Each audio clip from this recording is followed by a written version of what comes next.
They're big, they're hairy, and above all, scary. Tarantulas. And the fiercest of them all live in Australia. The big thing that tells us that this is an Australian spider when we see it is it's downright cantankerous. You've got to be very, very careful with these guys. They'll turn around and hit you with their fangs as soon as they blink at you. They are the giants of the spider kingdom, but strangely, we invite more and more of them into our homes. Whether we hate them or love them, tarantulas trigger instant emotions. And for some, that fascination goes well beyond the pet shop. But however we feel about them, we don't even know who they are. And soon, we could lose many of them forever.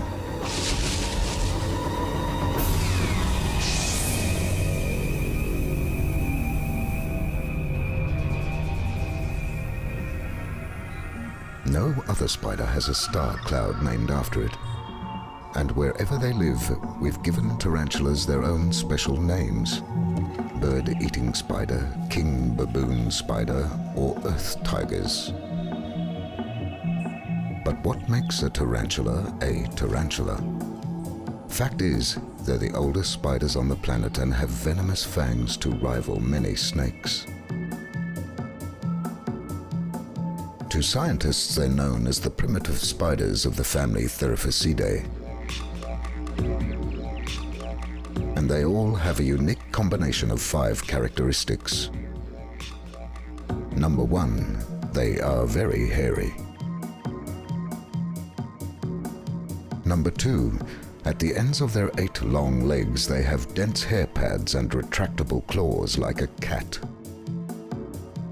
Number 3, their spinnerets are extremely long and shaped like fingers. Number 4, they have hundreds of black studs around their mouthparts. Scientists call them cuspules, and they're used to crush food. And number 5, they have no fewer than 8 eyes in rectangular position, but remain almost blind. While other spiders might own 1 or 2 of these, only tarantulas have all 5.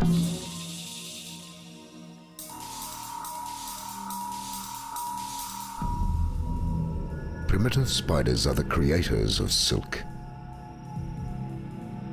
These ancient weaving masters can produce 4 different kinds of silk strands. Silk is a natural antibiotic and keeps their underground homes perfectly clean.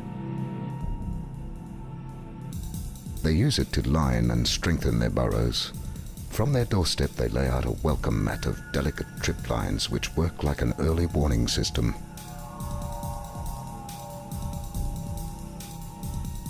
While out of sight in its burrow, the spider can detect any movement around.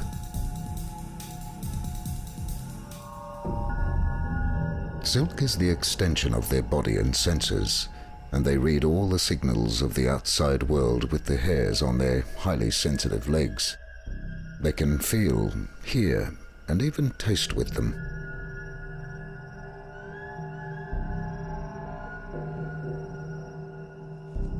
But we still don't know much about their mysterious lives.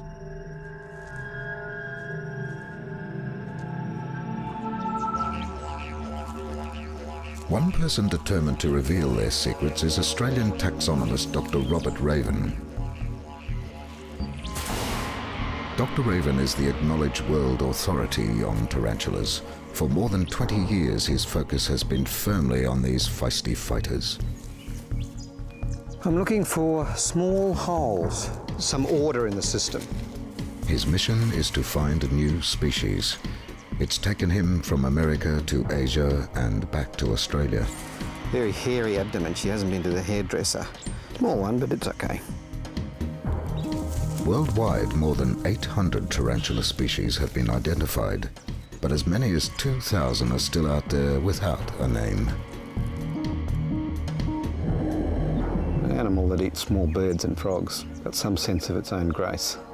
Devil's own job to figure out what makes them different, though. Tarantulas are about challenges. They are the biggest challenge of all of the spiders I've worked on, and I'll hopefully get through them before my life is over.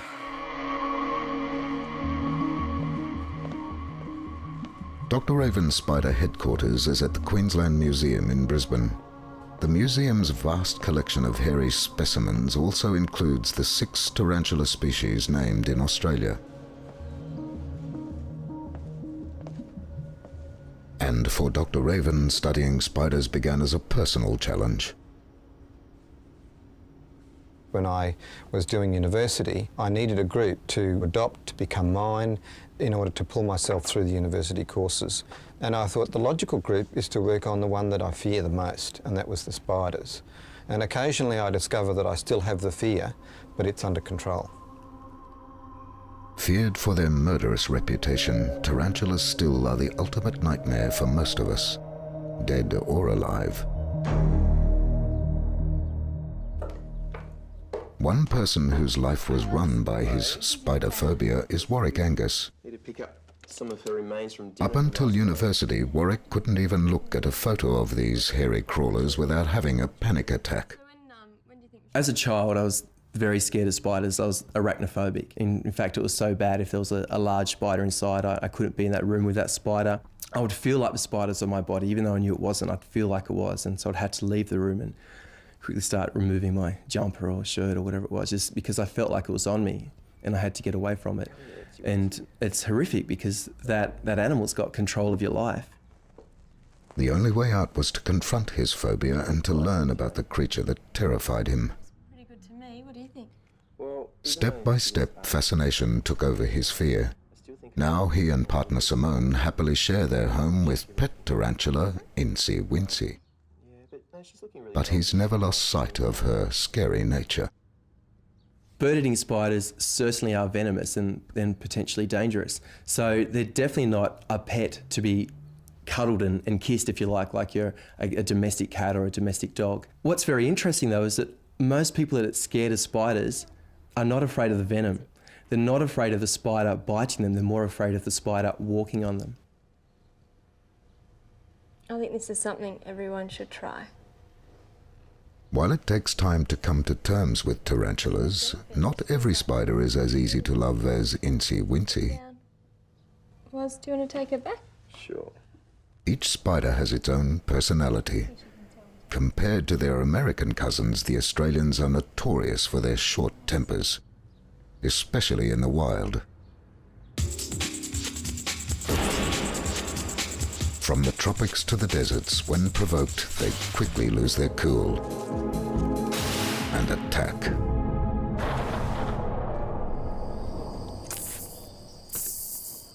And another characteristic sets them apart. They make sounds that can be heard meters away.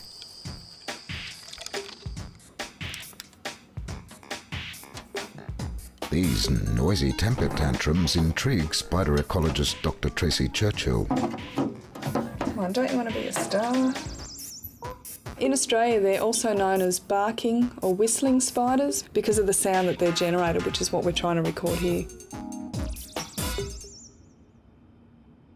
Noisy they may be, but whistlers can be as temperamental as any diva when asked to perform on cue. Come back. That's it. Give us a song.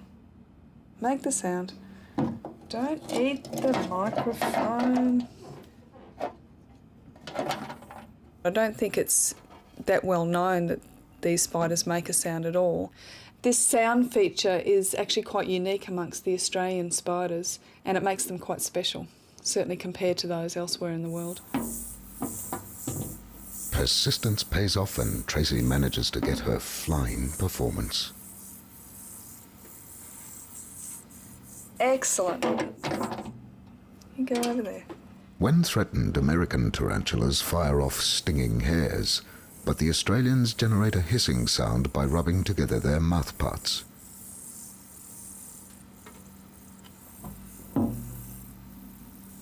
The sound that they generate, we've only just started to analyse, and it varies between species. We think that the sound is a defensive sound to offend small mammals and most likely marsupials, which would be significant predators to them. And the frequency range is certainly consistent with that.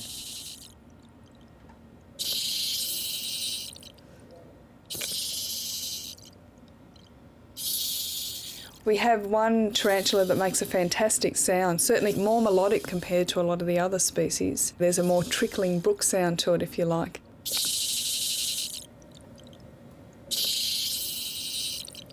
We have to be a bit guarded about where this particular spider's come from, particularly now because of the pet trade and the interest people may have in removing these spiders from the wild.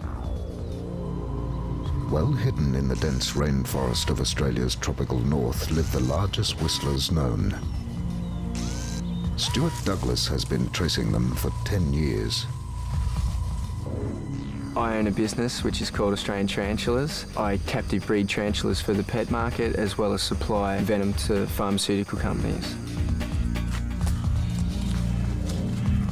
I just like dangerous animals, and they were quite aggressive, the first couple that I caught, and I kind of like that.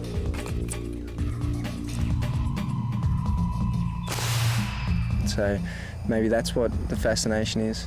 I don't know, I've never been scared of spiders.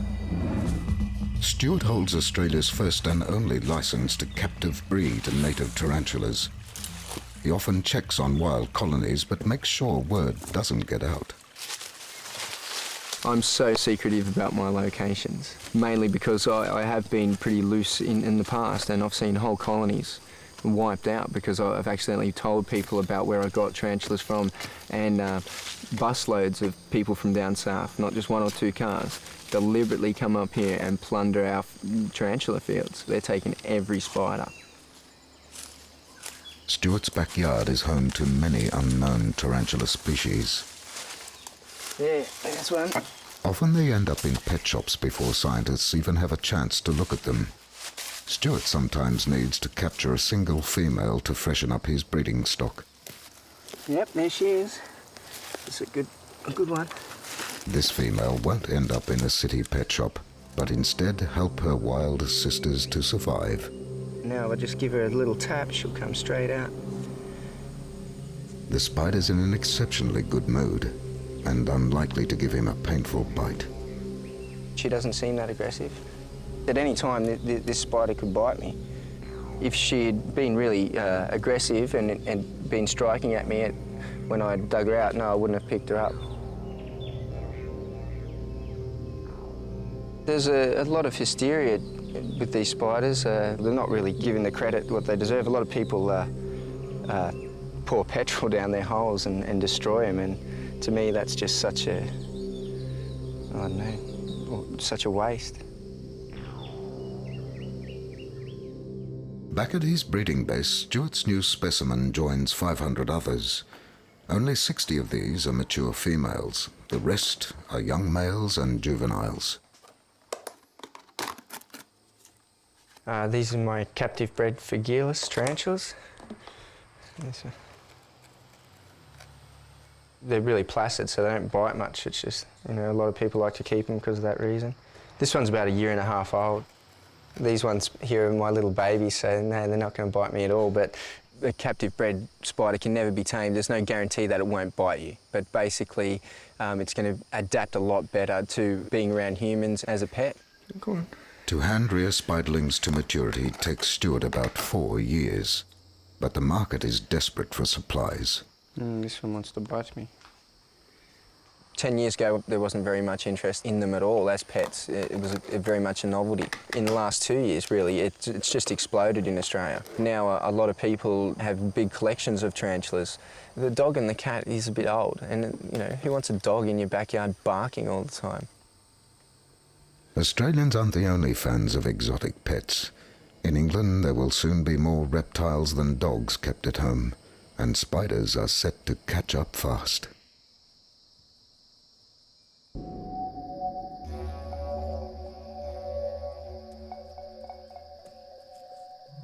Tarantulas are basically homebodies. Only once a year, with the onset of winter, do mature males leave their lonely lives and go in search of a female.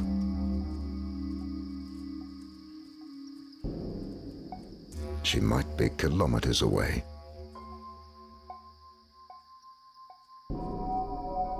To find her, he senses the ground for her smell or pheromones. If she's ready for romance, she's laid down a specially scented silk that will lead him to the lady in residence.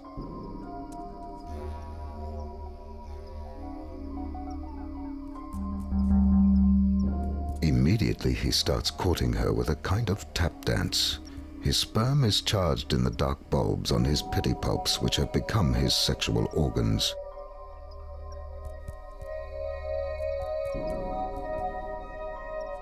Determined to lure her out, he continues to drum home his mating message, even though she might grab him for dinner instead.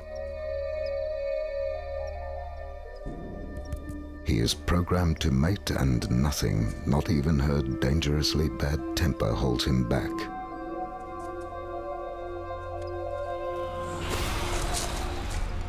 A less than welcoming attack abruptly ends their first embrace.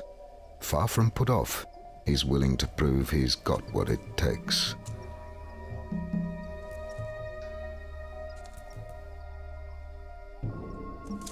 Finally, his rhythmic advances pay off, and she emerges from her burrow. He still can't be sure of her. She's liable to strike at any time, so he takes up his tapping routine again, just to be sure.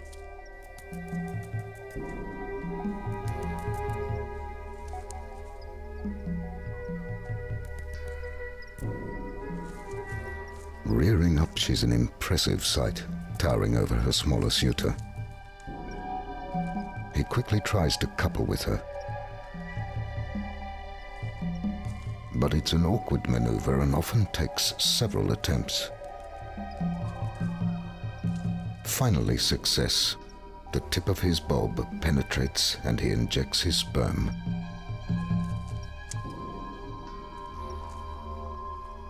And that's where the love match ends.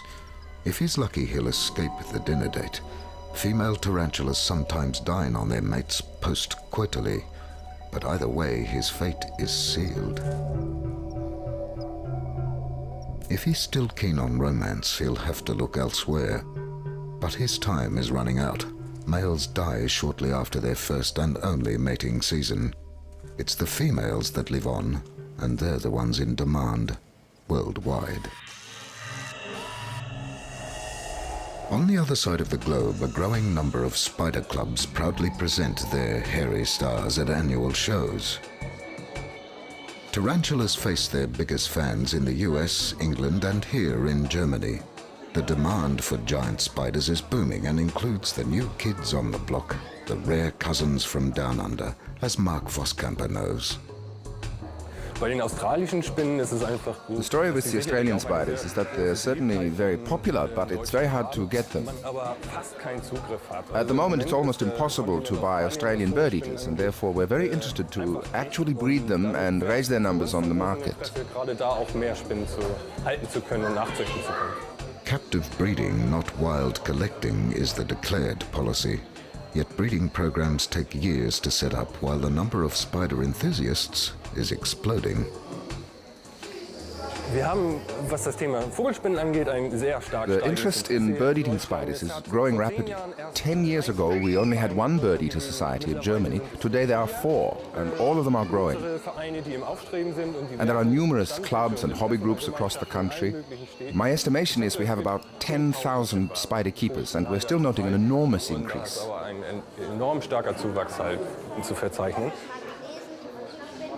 Spider enthusiasts come from all walks of life and can get hooked at any age. The fascination with tarantulas speaks a common language at clubs around the world.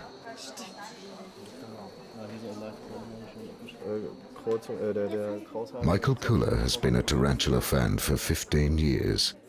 As a keen hobbyist, he's always hands-on at his club's exhibitions, and his hairy-legged friends continue to run his life at home.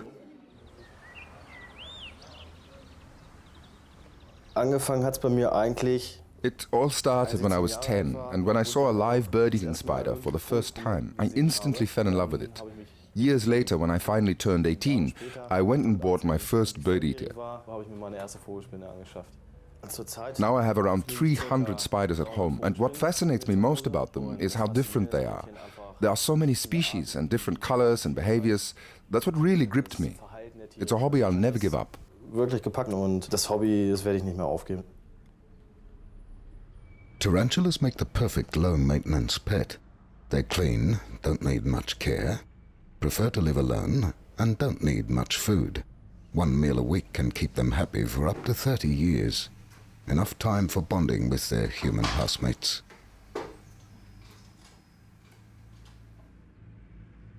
And it seems these ancient creatures often cast a spell on their two-legged masters. Like many before him, Michael quickly grew from spider keeper to avid collector. Once that fever sets in, no expense is spared. Das Hobby hat mich jetzt insgesamt... So far, the hobby has cost me about 20,000 euro, and that includes the whole setup as you see it here. Circa 20.000 Euro gekostet. And I haven't bought my last spider yet. Das wird noch nicht das letzte Tier gewesen sein, was ich mir jetzt angeschafft habe. Until captive breeding is enforced on a global scale, spiders will continue to be plundered from the wild. The vast deserts of Australia's Red Centre have long been a safe hideaway for many unknown tarantulas.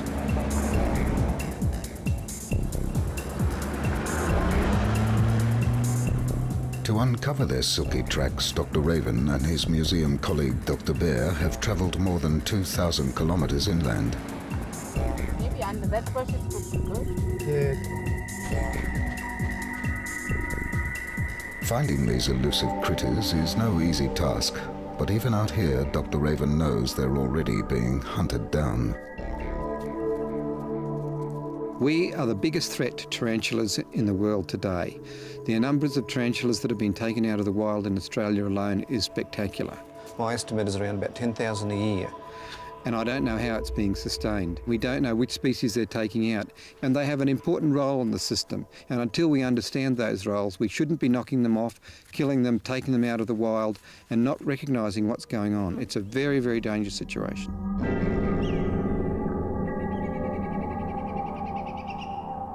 The race to save the spiders is on, but it's vexed. To gain protection, they must first be scientifically identified. An arduous process even for an expert like Dr. Raven. Yeah, so we just leave the stuff here. So if you put a tag up here. Plateaus close to riverbeds are favourite tarantula haunts, but their well-hidden homes are few and far between. We've got to search in a very grid-like fashion, very rigorous and meticulous pattern. It's an extremely interesting detective job because it puts you face to face with all of your little laboratory ideas and wonderfully cocked up notions that you had about things. You know, how does what you saw under the microscope relate to what's going on out here? This is life. This is where it's all at. And you've got to try and map that information that you've got on the micro level and at the higher level. What's going on? We don't know. And that's one of the wonderful things about being in the field. It's reality hitting you in the face. Oh, there we go. Look, there's a bit of web. There's one. The spider detectives are lucky on their first day. When you find a big female, there are often more spiders nearby. Thank you. It's a pretty rough burrow. She's worked very hard at this. Peering down the entrance gives Dr. Raven better clues on the burrow's direction. I can't see the spider. She may go parallel, but what I'll do is I'll get you just put the endoscope out of Desert tarantulas dig their tunnels deep underground where it's dark and moist. Collecting spiders like this is a really grotty job. It's absolutely grotty.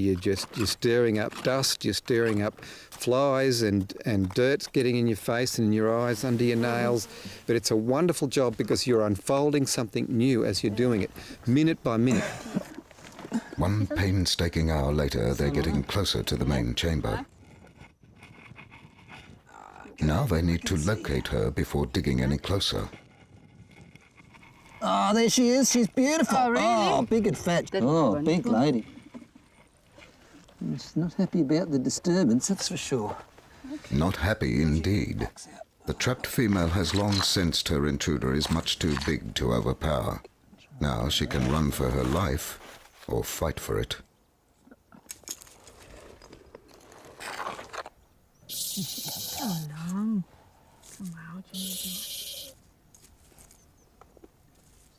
Thick front legs. Thankfully, she decides to sink her fangs into the long end of the stick. She's a beauty, huh? Oh, she's wonderful. I can't figure out which one she is. Oops. Maybe she's sterling eye. The stress of being caught could easily kill her. It's time to cool down. All that work for one spider. Yes, that's very hard. I feel like a bear. Come, let's go.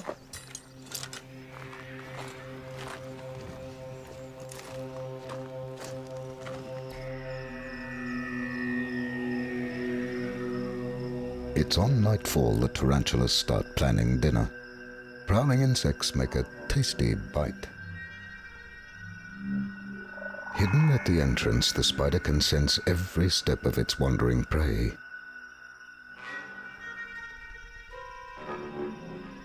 The vibrations of the silken radar system signal the whereabouts and size of the potential meal.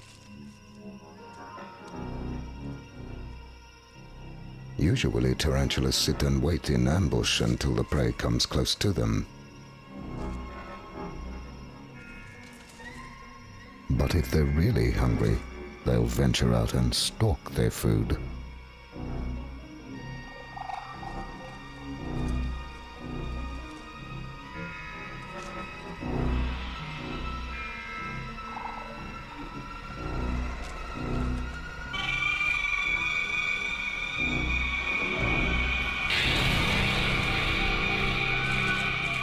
Within the blink of an eye, the spider pounces and impales its prey on its deadly fangs. Once back in the burrow, it takes its time to prepare the kill.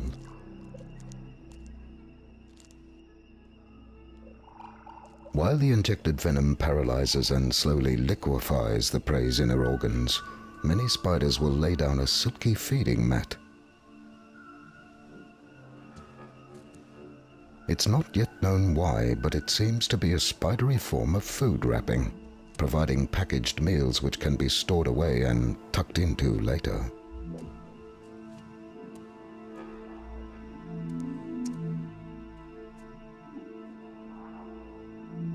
Spiders can't eat solid food. With no jaws and only a tiny slit-like mouth between their fangs, they rely on their venom to turn their prey's innards into a creamy, highly nutritious soup. They use their powerful sucking stomach to drink up the carcass. One big meal can last for months. Tarantulas are carnivores and not fussy. Many are known as bird-eating spiders, but in fact birds are rarely on the menu. Just about anything else, small and alive, is.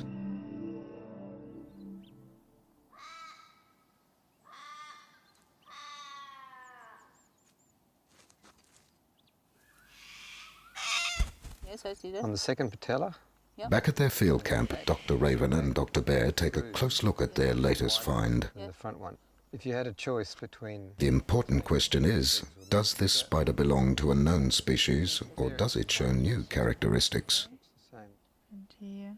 Clearly thicker than 4, but 2 subby. Even though tarantulas are the biggest spiders in the world, the differences between species can be small and very hard to spot. I can't see the underneath at the moment. Leg by leg they search for clues. Slowly, a catalogue of body features builds up. Like it's definitely not sterling eye. Okay. So pass it over, I need to see the... Only detailed examinations back at the museum will reveal her spider family tree. These baseline studies are crucial for further research on its ecological role, lifestyle, and venom. That really takes it right out of sterling eye and probably makes it a new species. You must check into that. Stuart Douglas not only breeds his tarantulas for the pet market, he also milks their potent venom for medical research. There's a number of procedures, but the one I like to use is the anaesthetization and electric stimulation technique. And I anesthetize them with carbon dioxide. I find that you get a lot more venom yield from that technique. And it's a lot less damaging to the spiders. A lot of people out there actually cut the glands out. And once you do that, the spider's dead, of course. My captive bred one's mainly for venom sales, so every spider I lose is a great loss to me. In less than a minute, the spider lady is blissfully unconscious, and Stuart quickly sets up for the milking. He's only got a couple of minutes before she'll wake up in a bad mood. Seated in a milking cradle, the spider's venom glands are stimulated by a slight electrical current. Carefully timed shocks to her fang base prompt the venom to flow.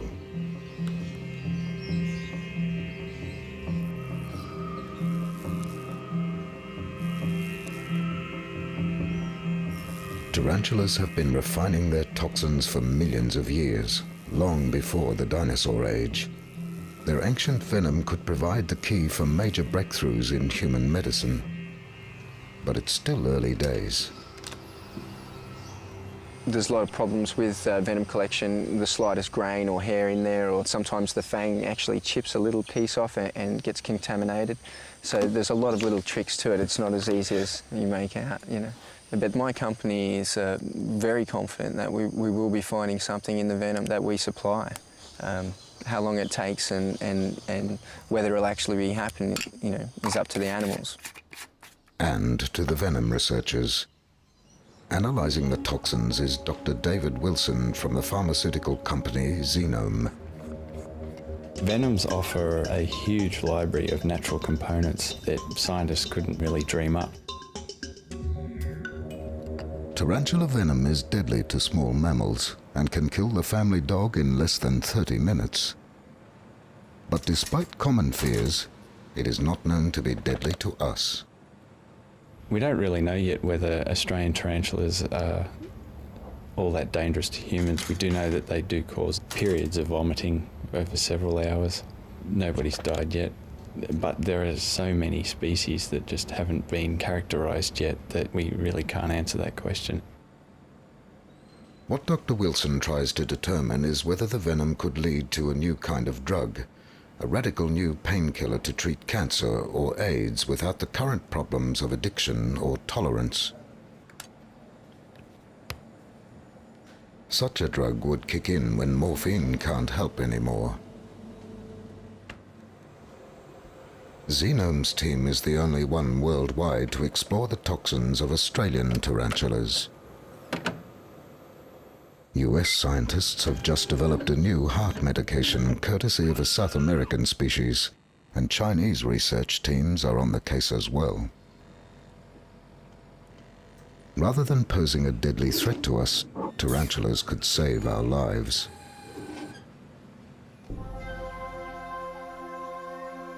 Deep in the rainforests of the tropical north lurk the least known of all Australian tarantulas. And they're a diverse bunch. Some grow to impressive palm size, while others could hide in a matchbox.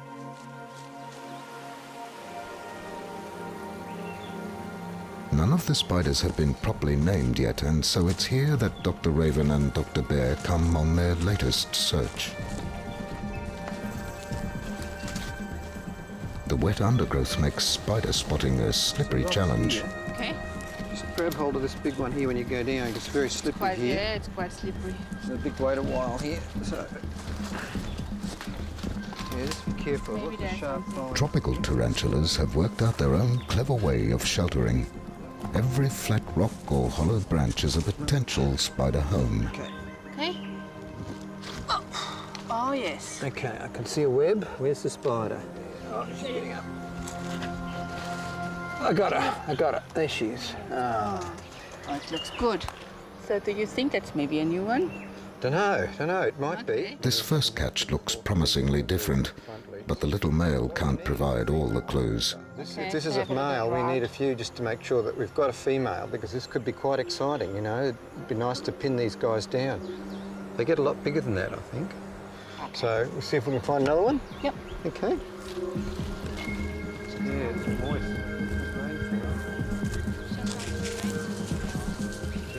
Young males don't show all the characters of their family, and to name a new species with certainty, Dr. Raven needs to find a matching female. She should be living nearby. So let's have a look under that one. Look, first there. Oh, look, there she is. Oh, yes. Oh, beauty. And look at that, completely different. Not Yep. down in any way. No burrow at all. We better get down to work. See if we can get her, huh? Mm-hmm. We'll just see how she's going to go. Now, let's see if we go in there. Okay. Good, yeah. Okay. Oh, she's beautiful, yeah. So it's not too bad to get them here. Yeah, they're a lot easier to find than the ones in the desert. Yes, absolutely. We take her home and then we have a look at how the characters are going. Okay. Okay. Next one. The spider team has completed the field mission. The next task is waiting back at headquarters.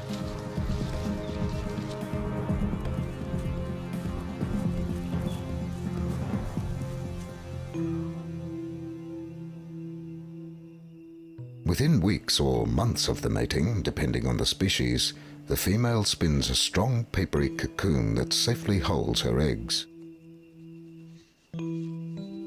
Turning and ventilating the egg sac for hours every day, she makes sure the eggs inside don't stick together.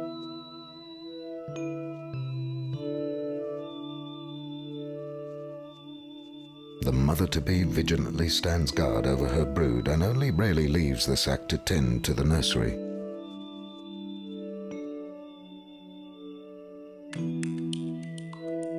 Some species completely block the entrance to keep anything out that could harm the cocoon.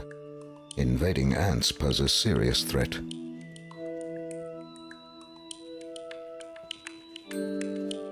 As the weeks go by, she can feel the hatchlings kicking and pushing within the sac. It won't be long before they burst out. Depending on the species, the female spends months on her toes without food until her brood breaks out of their silky shell.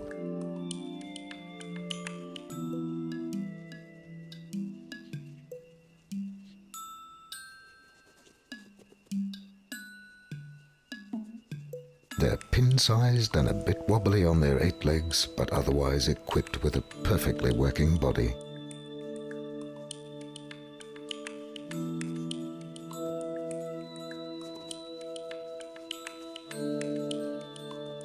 Hundreds of tiny hatchlings have to find their way to the exit, and Mum finally gets a break.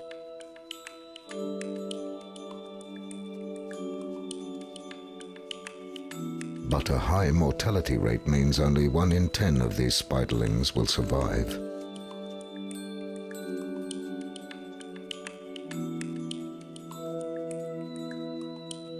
But where to go from here? Instinctively, the little marchers follow the freshly laid silk to a resting spot in the nursery. The darker it is, the safer it feels. Here they will hang out together until their bodies harden up enough to face the outside world.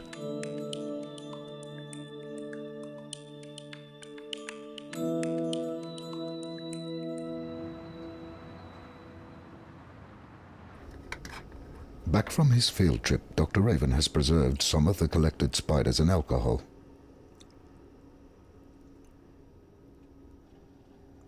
Now he must closely examine their bodies to decide which are new species. The rainforest tarantula looks very distinctive, and in typical spider fashion, its legs are the biggest giveaway. The 4th legs are much thicker. From a leg you can just about learn anything you like about a lot of spiders because there's a lot of information on the legs. That's different. It's got a 3rd claw.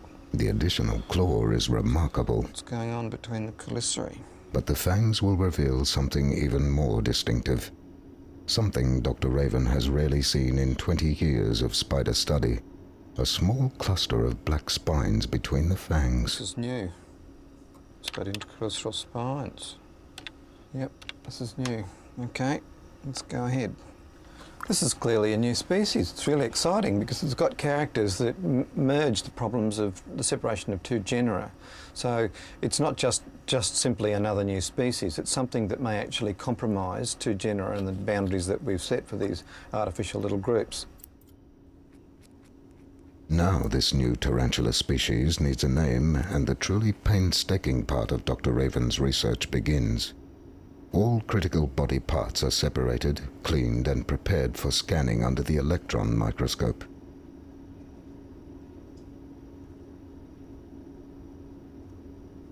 Mounted on stubs, the body parts are placed into a vacuum machine and coated with an extremely fine layer of gold.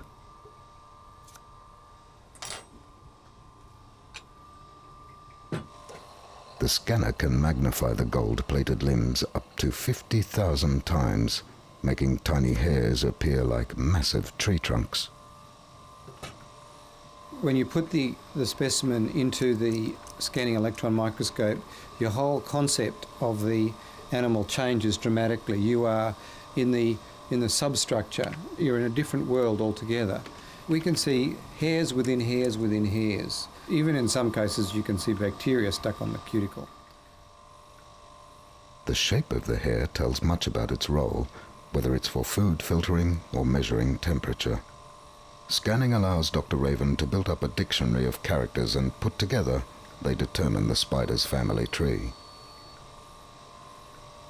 On these spines on the front face of the chelicerae, in a normal light microscope situation, we would see these big black things and we couldn't do any more. And significantly, they are not the same sculpturing as the adjacent hairs.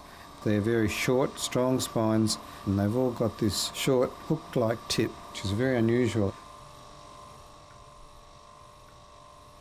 Every little detail is crucial. For Dr. Raven, months of hair-splitting detective work lies ahead.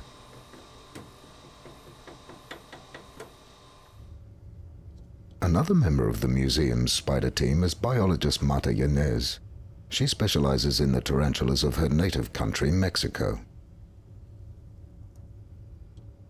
Every few months, a new batch of dead spiders arrives to join the queue for a name. But Marta's main work is with live animals.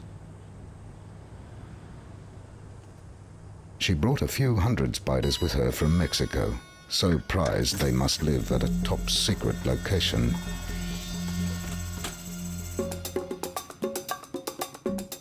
I can see myself working with tarantulas for many, many years. There's still lots of questions to answer.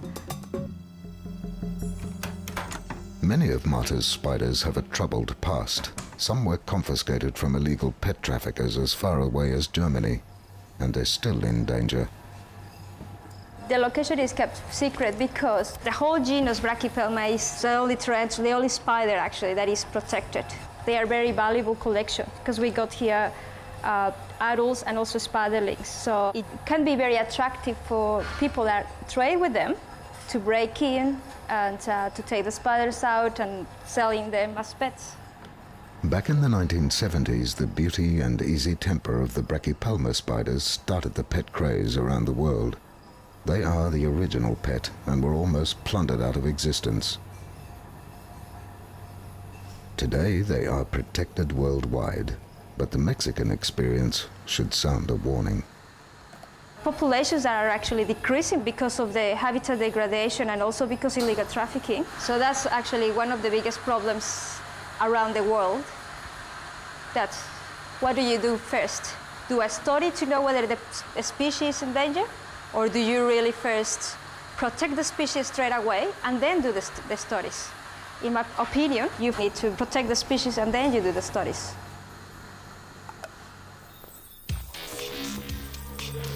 Without an identity, spiders can't be protected. It makes them easy prey for global pet traffickers, even if their export is illegal, as in Australia. There's a real black market, we know that, and there's very big money in the Australian things because it's forbidden and because they're hard to get. There's a premium on them and bang, up goes the price and the demand goes on. Up to $1,000 for a rare spider is too much to resist. Colourful or not, the rarer the animal is, the higher it's priced. So the big question is, who should be afraid of who? And poaching is not the spider's only worry. In some countries, tarantulas are seen as a tasty snack. Here in Cambodia, locals prefer their tarantulas freshly caught. Spiced with a touch of salt and a hint of garlic, they end up as a stir-fried meal.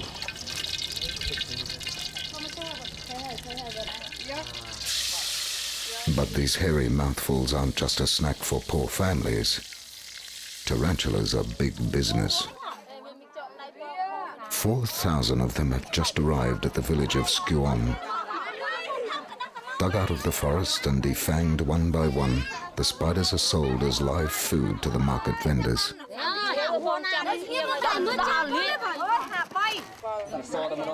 For many families, this crawly load is their only income, so competition is fierce.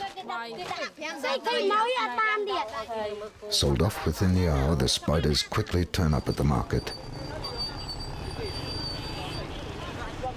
Pickled in rice wine, they are sold as a traditional remedy for back pain and sleepless nights. But most end up hot and crispy.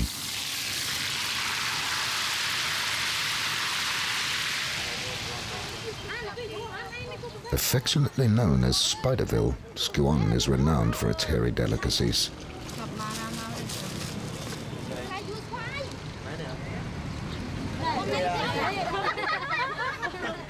Still warm, they're offered takeaway style at the busy market intersection. People travel from as far as the capital Phnom Penh, 90 kilometers away, to buy the crunchy treat for about 10 cents a piece. The real gourmets hand-pick their finger food. The legs have to be crunchy, the protein-rich bodies still juicy. To outsiders, this might look like extreme cuisine. To the locals, spiders have been a delicacy for hundreds of years. Just how the sheer numbers of hairy bites can be sustained is a frightening question.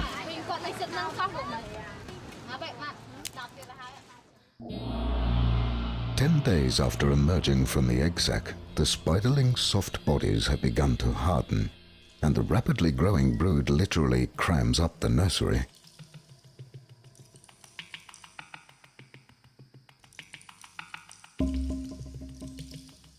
For Mum, every move is a balancing act. Careful not to step on the babies, she delicately maneuvers around the nursery.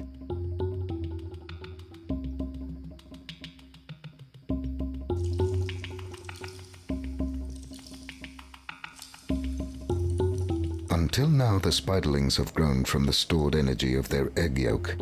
But now it's time for some real food. Small insects such as termites make a juicy meal, and the hungry young will take on anything that is smaller than they are.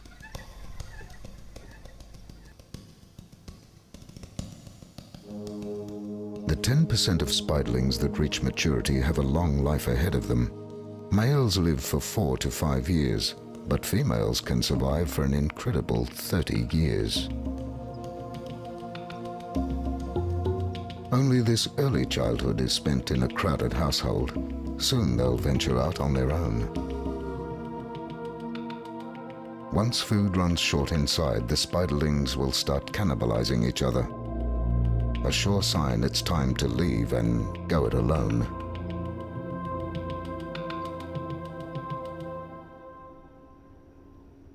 So, who are you and where do you come from? Let's figure this all out. After months of research, Dr. Raven has now confirmed that his rainforest tarantula is in fact a new species. It's time for the official naming. It's absolutely critical to name a species from a number of points of view, certainly from a conservation point of view, but also if you can put a name on it, you can actually do studies on the venom and publish those studies. There's also the issue that these spiders are very heavily under demand from the pet trade, and you've really got to know what's going on out there, who's being hit, which species is which species. So the sooner I can get names on these, the better. The big moment has arrived. the anonymous little spider gets its very own name.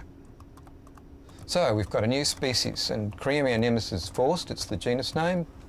Creamionemus tropics. Tropics because it comes from the North Tropics, and the X is a little twist on the end. It's Tropix, a little twist because it's a crossover species, and it'll get those people who like having precise names a little twisted themselves. Tropics has secured its passport into our scientific world.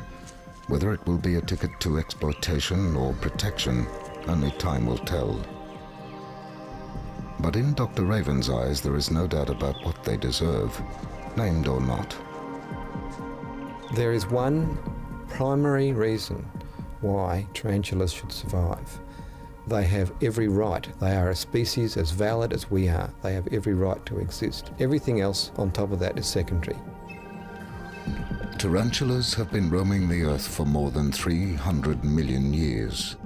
They've survived ice ages, meteor showers, myth and phobia. And modern man's fascination doesn't need to be a threat. What I'd really like to see happen is that the humans who are involved with these animals get together. A really good cooperation between the professionals and the amateurs so that we have a good flow of information, that we're all helping each other help the spiders. That's the critical thing. The humans get together and help the animals.